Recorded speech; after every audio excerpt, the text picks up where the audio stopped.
राधे राधे दोस्तों, दिव्य यात्रा YouTube channel में एक बार फिर आपका स्वागत है। दोस्तों, जेठ का महीना था, परंतु पानी की एक बूंद तक नहीं गिरी।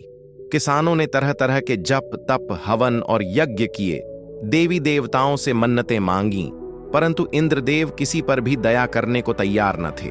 अब हालात ऐसे थे कि न खेतों में पौधे बचे थे और न ही गोचरों में चारा। संध्या का समय था। उसी समय दो राय, जो दिन भर की मेहनत और धूप से थका हारा था, घर लौटकर चुपचाप आकर बैठ गया।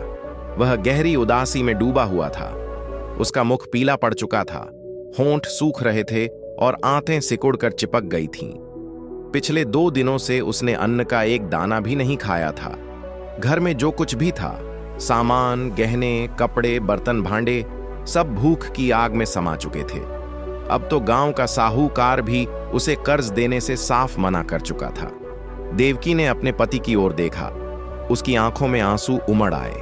उसका हृदय पीड़ा और असहायता से भर उठा। वह सोचने लगी, पति दिन भर का थका मांदा घर लौटा है, उसके लिए क्या पकाए, उसे क्या खिलाए। भूख से बिलखते बच्चों की ओर देखते हुए भी वह कुछ न कर सकी। लज्जा के मारे वह हाथ पांव धोने के लिए पानी बिना लाई। उसने सोचा, जब हाथ पैर धोकर आशा भरी दृष्टि से मेरा पति मेरी ओर देखेगा, तब मैं उसे खाने में क्या दूंगी। उसने तो स्वयं कई दिनों से अन्न का एक दाना भी नहीं देखा था, लेकिन इस समय जो दुख उसे हुआ वह उसकी भूख से कई गुना अधिक था। उसी समय उसका छोटा बच्चा साधु नींद से चौंक पड़ा और मिठाई की लालच में आकर बाप से लिपट गया। इस मासूम बच्चे ने आज सुबह से केवल काले चने की रोटी का एक सूखा टुकड़ा ही खाया था। तब से वह कई बार उठा, कई बार रोते रोते सो गया। 4 वर्ष का वह नादान बच्चा, जिसे न वर्षा की समझ थी, न अनाज की, और न ही इस बात का भान कि मिठाइयों से जीवन नहीं चलता। उसे तो केवल अपनी भूख और मिठाइयों का मोह समझ आता था। जादू राय ने उसे गोद में उठा लिया और उसकी ओर अत्यंत दुख भरी दृष्टि से देखा। जादू राय की गर्दन झुक गई और उसका हृदय संताप से भर उठा। अगले दिन वह परिवार भी अपनी जन्मभूमि छोड़ घर से निकल पड़े। जादू राय ने अपने छोटे बेटे को साथ ले लिया। देवकी ने फटे पुराने कपड़ों की वह गठरी सिर पर रखी, जिस पर खुद विपत्ति भी दया कर उठे। दोनों की आंखें आंसुओं से भरी थीं। देवकी का मन रो रहा था और आंखें भी छलक रही थीं, परंतु जादू राय मौन था, जैसे अंदर ही अंदर कुछ टूट गया हो। गांव के 2-4 आदमियों से उनकी भेंट भी हुई, लेकिन किसी ने यह तक नहीं पूछा कि वे कहां जा रहे हैं। किसी के हृदय में सहानुभूति का नामो निशान नहीं था। जब ये लोग लालगंज पहुंचे, उस समय सूर्य ठीक सिर पर तप रहा था। यह एक सरकारी सहायता शिविर था, जो अकाल पीड़ितों के लिए स्थापित किया गया था। जादू राय और उसकी पत्नी अपने बच्चे के साथ यहीं ठहर गए। 8 दिन बीत चुके थे। डेरे से कुछ दूरी पर एक आम का बाग था। उसी के नीचे जादू राय और देवकी बैठे थे। दोनों की हालत इतनी दयनीय थी कि अब वे पहचाने भी नहीं जा सकते थे। जादू राय ने बच्चे को जमीन पर सुला दिया। उसे कई दिनों से बुखार था और उसका कमल सा चेहरा अब मुरझा चुका था। देवकी ने धीरे से उसे झकझोरते हुए कहा, बेटा, आंखें खोलो, देखो सांझ हो गई है। साधु ने अपनी आंखें खोली। बुखार अब उतर चुका था। वह बोला, क्या हम घर आ गए मां? घर की बात सुनते ही देवकी की आंखों में आंसू भर आए। उसने कोमलता से कहा, नहीं बेटा, तुम अच्छे से ठीक हो जाओगे, तब हम घर चलेंगे। चलो उठो, देखो कितना सुंदर बाग है। साधु ने मां के हाथों का सहारा लेकर उठने की कोशिश की और मासूमियत से बोला, मां, मुझे बहुत भूख लगी है, लेकिन तुम्हारे पास तो कुछ भी नहीं है। मुझे क्या खाने को दोगी? देवकी के हृदय में जैसे कोई गहरा घाव लग गया हो। उसने पीड़ा को अपने भीतर समेटते हुए धीरज के साथ कहा, नहीं बेटा, तुम्हारे खाने को मेरे पास बहुत कुछ है।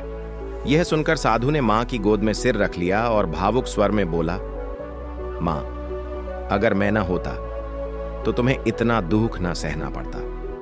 यह कहते ही वह फूट फूट कर रोने लगा। यह वही बेसमझ बच्चा था जो 2 सप्ताह पहले तक केवल मिठाइयों के लिए घर सिर पर उठा लिया करता था। समय और परिस्थितियों की मार ने अब उस भोले बालक को पूरी तरह बदल कर रख दिया था। दुख और चिंता ने उसे समय से पहले बड़ा बना दिया था। देवकी चूल्हे के पास बैठकर रोटियां सेंक रही थी। इधर साधु धीरे धीरे उठा और विस्मय से चारों ओर देखता हुआ एक बड़े डेरे के पास जाकर खड़ा हो गया। तभी खेमे से पादरी मोहनदास बाहर निकले। उनकी दृष्टि साधु पर पड़ी। उसकी दुर्बल सूरत और उदास आंखें देखकर उन्हें उस पर दया आ गई।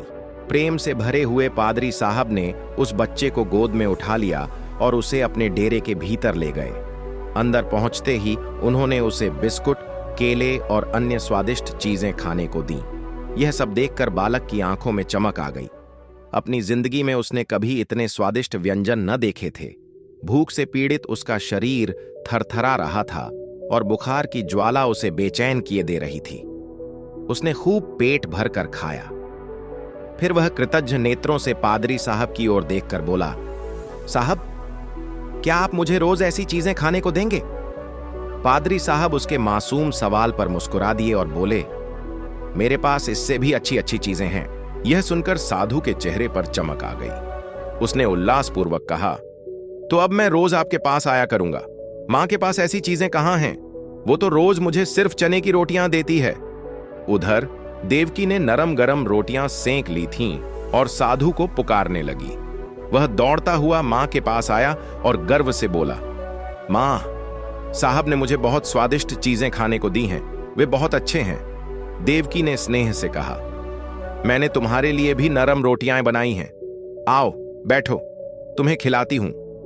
परंतु साधु ने रूखा जवाब दिया, अब मैं नहीं खाऊंगा। साहब कहते हैं कि वे मुझे रोज अच्छी अच्छी चीजें खिलाएंगे। अब मैं उनके साथ ही रहूंगा। मां को लगा कि लड़का मजाक कर रहा है। उसने उसे सीने से लगाकर कहा, बेटा, क्या तुम मुझे भूल जाओगे? देखो, मैं तुम्हें कितना प्यार करती हूं। पर साधु ने उसे झटक कर कहा, तुम मुझे रोज सिर्फ चने की रोटियां देती हो। तुम्हारे पास कुछ नहीं है। साहब तो मुझे केले और आम खिलाते हैं। यह कहकर वह फिर से खेमे की ओर दौड़ गया और रात भर वहीं सोया रहा। पादरी मोहनदास का पड़ाव वहां 3 दिनों तक रहा। इन 3 दिनों में साधु हर पल उन्हीं के साथ रहा।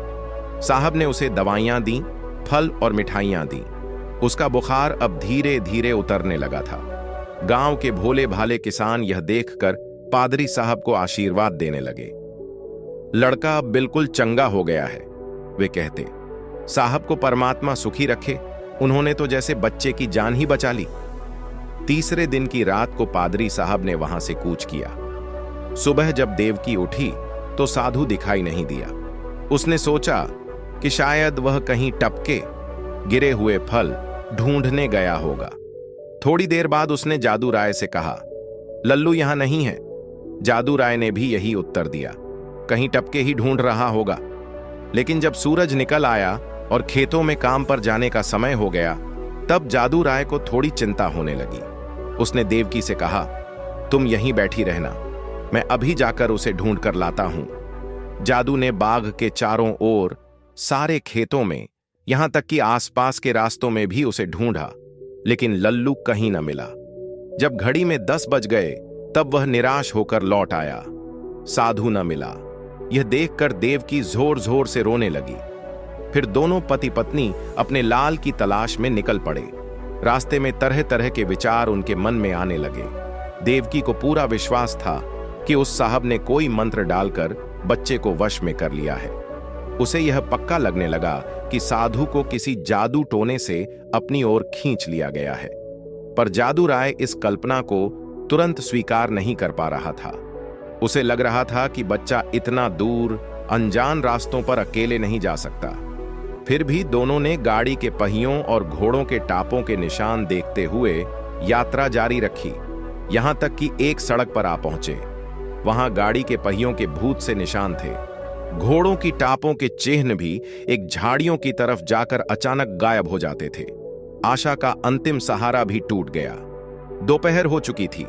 दोनों धूप की तपिश से व्याकुल हो रहे थे और निराशा से मानो पागल हो गए थे। 3 दिन तक इन दोनों ने अपने खोए हुए लाल की खोज में इधर उधर भटकते हुए जीवन की सारी ताकत झोंक दी, लेकिन दुर्भाग्यवश उन्हें साधु से भेंट नहीं हो सकी। प्यास जब हद से बढ़ जाती तो कहीं से 2-4 घूंट पानी गले के नीचे उतार लेते ताकि शरीर की गति बनी रह सके, परंतु यह सब प्रयास व्यर्थ ही सिद्ध हुए। न कहीं से कोई पता चला, न कोई दिशा दिखाई दी, जैसे धरती फट गई हो और वह बच्चा उसमें समा गया हो। देवकी की ममता कराह उठी थी और जादू राय के हृदय में पिता का दर्द किसी तपते अंगारे की तरह धधकने लगा था। आज इस दुखद घटना को पूरे 14 वर्ष बीत चुके थे। इन 14 वर्षों में संसार मानो एक बार फिर नवजीवन पा चुका था। समय की तेज धारा सब कुछ बहा ले गई थी। अब चारों ओर राम राज्य का सा दृश्य दिखाई देने लगा था। इंद्रदेव ने भी अब पहले जैसी निर्दयता कभी नहीं दिखाई। नदियां अब विनाश की वाहक नहीं रहीं, बल्कि उमड़ी हुई धाराओं की तरह खेतों में जीवनदायी फसलें लहलहा रही थीं। जो गांव एक समय उजड़ चुके थे, अब फिर से बस गए थे और उनमें चहल पहल लौट आई थी। जादू राय के दिन भी पूरी तरह से फिर चुके थे। उसका कच्चा घर अब पक्के खपरेल वाले मकान में बदल गया था। दरवाजे पर अच्छी नस्ल के बैलों की एक मजबूत जोड़ी बंधी रहती थी। उसका बदन अब पहले की तरह सुडौल और बलवान नहीं रहा था, परंतु आत्मविश्वास और अनुभव की गहराई उसकी चाल में साफ झलकती थी। उम्र का प्रभाव उसके चेहरे पर स्पष्ट रूप से देखा जा सकता था। वहीं उसकी पत्नी देवकी भी अब एक उम्रदराज और अनुभवी स्त्री बन चुकी थी। लेकिन पूरे गांव में उसका बहुत सम्मान था। वह बेहद व्यवहारिक स्त्री थी और उसके निर्णयों का सभी आदर करते थे। उसकी बातों में वजन था और लोगों के मन में उसके लिए विशेष श्रद्धा थी। गांव की अन्य स्त्रियां उसे अपने जीवन की मार्गदर्शिका मानती थीं। उनके घर में 2 संतानें थीं। लड़का, जिसका नाम माधव सिंह था, अब खेतीबाड़ी के काम में अपने पिता का हाथ बटाता था। वह मेहनती, समझदार और व्यवहार में संतुलित युवक था। बेटी शिव गौरी भी घर के कामों में अपनी मां की मदद करती थी। वह चक्की पीसने में निपुण थी और चुपचाप मां का सहयोग करती थी। उसे गीत गाने का बहुत शौक था। गांव की औरतें उसके मधुर स्वरों की सराहना करती थीं। परंतु इतने वर्षों के सुख और संपन्नता के बाद भी उनके जीवन का एक कोना आज भी खाली था। अपने खोए हुए बेटे साधु की याद उन्हें आज भी बहुत आती थी। उसका नाम जैसे उनके जीवन का एक स्थायी भाव बन चुका था। वे जब भी उसकी चर्चा करते, आंखें भर आती और बिना रोए उस विषय को कभी नहीं छोड़ते। देवकी कभी कभी पूरे दिन अपने लाडले बेटे की याद में अधीर और बेचैन रहा करती थी। उसका मन हर छोटी बात में उस खोए हुए बेटे की छवि तलाशता रहता था। एक सांझ की बात है। बैल दिन भर के थके हारे आंगन में बंधे हुए सुस्ता रहे थे। ठाकुर द्वारे में पुजारी ने जैसे ही पूजा का समय हुआ, घंटे और घड़ियाल बजाने शुरू कर दिए। जादव राय अपने आंगन में खाट पर शांत भाव से बैठे हुए थे। उनकी बेटी शिव गौरी भी पास ही बैठी थी और पूजा की घंटियों की आवाज बड़े ध्यान से सुन रही थी। जैसे ही मंदिर से घड़ियाल और घंटा बजने की आवाज आई, जादव राय भगवान का चरणामृत लेने के लिए खाट से उठने ही वाले थे कि तभी उनकी दृष्टि सामने सड़क पर पड़ी। उन्होंने देखा, एक नवयुवक बिना कुछ बोले सीधे जादव राय के पास पहुंचा और उनके चरणों में सिर रख दिया। जादव राय थोड़ी देर तक उसे गौर से देखते रहे और फिर एकाएक जैसे कोई गहन स्मृति उनकी आंखों में जाग उठी। उन्होंने उस युवक को गले से लगा लिया। दोनों एक दूसरे से ऐसे लिपटे मानो वर्षों का सूखा स्नेह एक ही क्षण में बरस पड़ा हो। उसी समय उनका छोटा बेटा माधव, जो वहीं खड़ा था, हैरानी से युवक को देखता रह गया। उसकी समझ में नहीं आया कि यह कौन है। दूसरी ओर शिव गौरी रोती हुई भीतर की ओर दौड़ी और अपनी मां देवकी से घबराई आवाज में बोली, मां! देवकी का चेहरा पीला पड़ गया। वह घबराकर तेजी से बाहर आई। सामने जो दृश्य था उसने उसकी आंखों से आंसू छलका दिए। जो युवक आया था वह और कोई नहीं बल्कि उनका वर्षों पहले खोया हुआ बेटा साधु था। साधु ने जैसे ही अपनी मां को देखा, वह सीधे उसके पैरों पर गिर पड़ा। देवकी ने उसे तुरंत अपनी छाती से लगा लिया और बिलक बिलक कर रोने लगी। उसका वर्षों से सूखा आंचल आज फिर ममता से भीग गया। गांव के मर्द, औरतें और बच्चे सभी एकत्र हो गए। आंगन में जैसे मेला लग गया। लोग कानाफूसी करने लगे। अरे, यही तो है जादव राय का खोया हुआ बेटा। वर्षों बाद आज फिर घर लौटा है। साधु ने सबके सामने भाव विभोर होकर अपने माता पिता से कहा, मुझे क्षमा कीजिए। मुझ अभागे से जो अपराध हुआ उसका मुझे आज गहरा पछतावा है। अपनी नादानी में न केवल स्वयं दुख उठाया बल्कि आप सबको भी अत्यंत पीड़ा दी। पर अब मुझे अपनी गोद में स्थान दीजिए। मैं आपका ही हूं, हमेशा का। देवकी ने रोते हुए कहा, बेटा, जब तुम हमें छोड़कर गए थे तब हम 3 दिन तक भूखे प्यासे गांव गांव भटकते रहे थे। तुम्हारी खोज में हर दरवाजा खटखटाया था। जब कोई पता न चला तब अपने भाग्य को कोसते हुए रोते रोते बैठ गए थे। उसके बाद से आज तक कोई ऐसा दिन नहीं बीता जब तुम्हारी याद न आई हो। सच कहूं तो रोते रोते मानो एक युग बीत गया। आज तुम आए हो तो बताओ बेटा, उस दिन तुम कैसे भागे थे और इन वर्षों में कहां रहे? साधु ने लज्जित होकर सिर झुकाते हुए उत्तर दिया, माताजी, मैं आपको क्या बताऊं। उस रात के पिछले पहर में ही, जब सब गहरी नींद में थे, मैं चुपचाप उठकर निकल गया था। पादरी साहब के पड़ाव का पता मैंने उसी शाम को उनसे पूछ लिया था। फिर पूछते पूछते दोपहर तक उनके पास पहुंच गया। पहले तो उन्होंने मुझे बहुत समझाया कि घर लौट जाओ, माँ बाप बहुत परेशान होंगे। लेकिन जब मैं किसी तरह नहीं माना तो उन्होंने मुझे अपने साथ रख लिया। शुरू में जब आपकी याद आती थी तो मैं खूब रोया करता था, पर बचपन की उम्र थी, धीरे धीरे वहां के बच्चों के साथ हिल मिल गया। हाँ, जैसे जैसे थोड़ा होश आया, जब अपने और पराये का फर्क समझ में आने लगा, तब से अपने उस बचपने की भूल पर हाथ मलता रहा। मैं रात दिन आप लोगों की रट लगाए रहता था। आज आप सभी के आशीर्वाद से यह शुभ दिन देखने को मिला है। बहुत दिन दूसरों के सहारे बिताए, बहुत समय अनाथ सा भटका। अब मुझे अपनी सेवा में रख लीजिए, मुझे अपनी गोद में लीजिए। मैं प्रेम का भूखा हूं बरसों से। मुझे जो सौभाग्य नहीं मिला वह मुझे दीजिए। गांव के भूतपूर्व बुजुर्गों की एक जमात बैठी थी। उनमें से जगत सिंह बोले, तो क्यों बेटा, तुम इतने दिनों तक पादरियों के साथ रहे, उन्होंने तो तुमको भी पादरी बना ही लिया होगा, है ना? साधु ने सिर झुकाकर संकोच से कहा, जी हां, यह तो उनका दस्तूर ही है। वहां जो भी बच्चा उनके साथ जाता है वह धीरे धीरे उन्हीं जैसा बन जाता है। जगत सिंह ने जादो राय की तरफ गंभीर दृष्टि से देखा और कहा, यह तो बड़ी ही कठिन बात है, यह कोई मामूली बात नहीं है। साधु ने हाथ जोड़ते हुए विनम्रता से कहा, बिरादरी मुझे जो भी प्रायश्चित करने को कहेगी, मैं तन मन से तैयार हूं। मुझसे जो कुछ भी बिरादरी का अपराध हुआ है वह मेरी नादानी में हुआ था। मैं तब बच्चा था, लेकिन अब जब समझदारी आई है तो मैं अपने किए का दंड भोगने को भी तैयार हूं। जगत सिंह ने फिर से जादो राय की ओर कनखियों से देखा और गंभीर लहजे में बोले, हमारे यहां अब तक ऐसा कभी नहीं हुआ। यूं तो तुम्हारे माँ बाप तुम्हें अपने घर में रख लें, आखिरकार तुम उनके ही बेटे हो, लेकिन बिरादरी कभी इस काम में शरीक नहीं होगी। बोलो जादो राय, क्या कहते हो? कुछ तुम्हारे मन की भी तो सुन लें। जादो राय बड़ी दुविधा में पड़ गए। जादो राय मन में सोच रहे थे, इन निर्दयी भाइयों को कैसे समझाऊं, क्या करूं, किसे चुनूं, बेटे को या बिरादरी को? लेकिन तभी मां की ममता उमड़ पड़ी। देवकी से रहा न गया।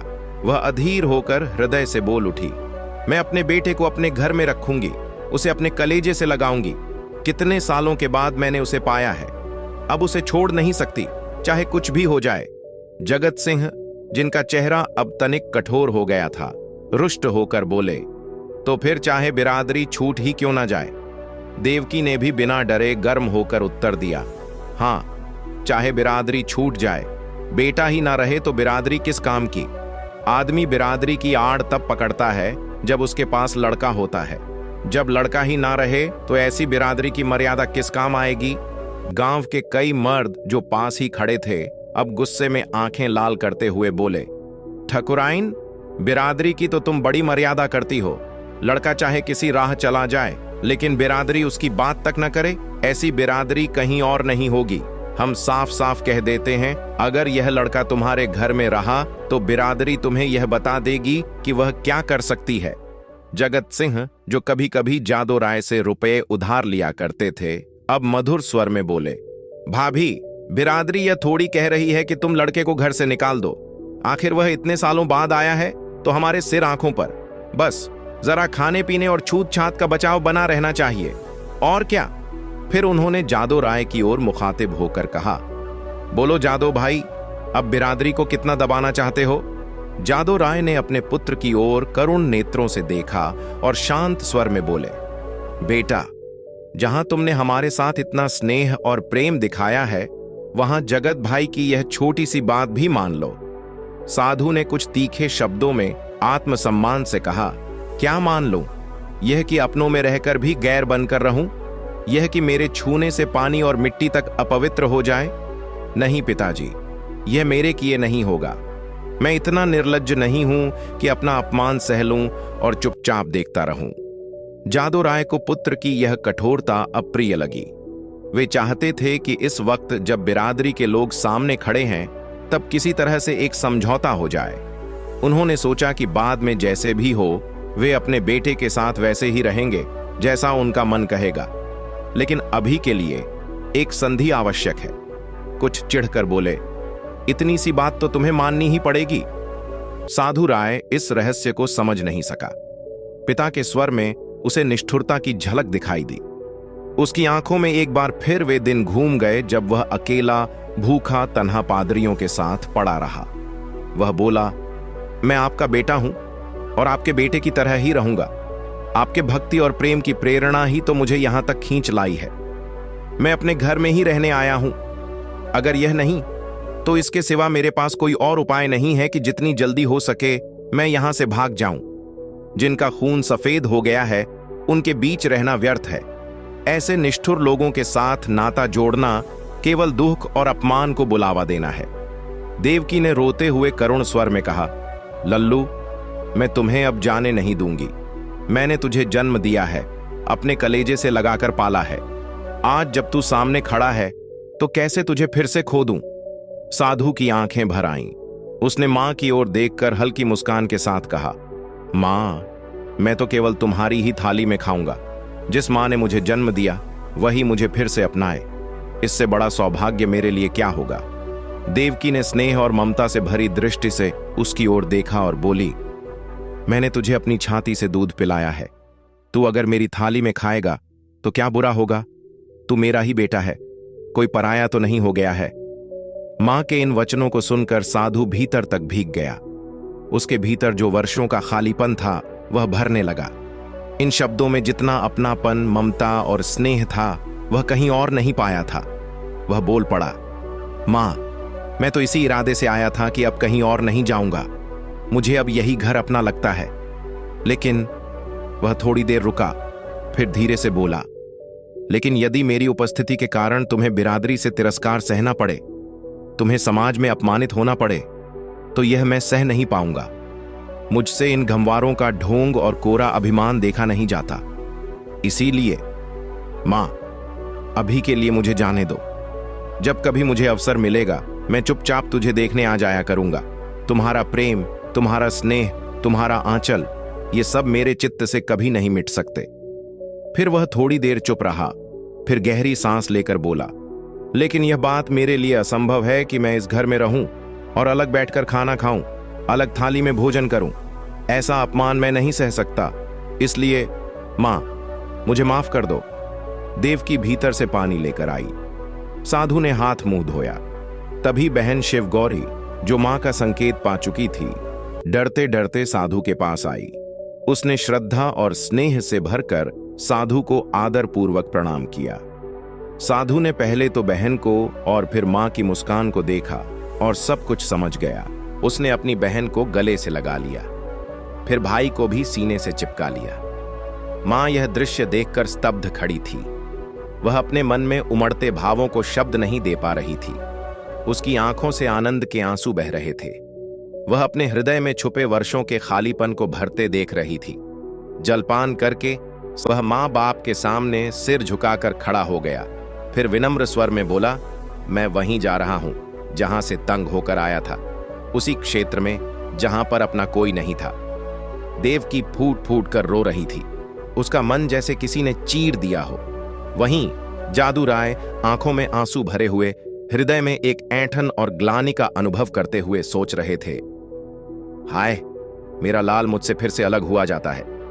ऐसा योग्य, गुणवान और होनहार बेटा मेरे हाथ से निकलता जा रहा है, और केवल इसीलिए कि अब हमारा खून सफेद हो गया है। साधु उस गांव से वापस लौट गया।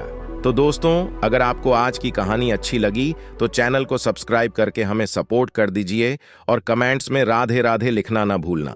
फिर मिलते हैं एक नई कहानी के साथ। राधे राधे।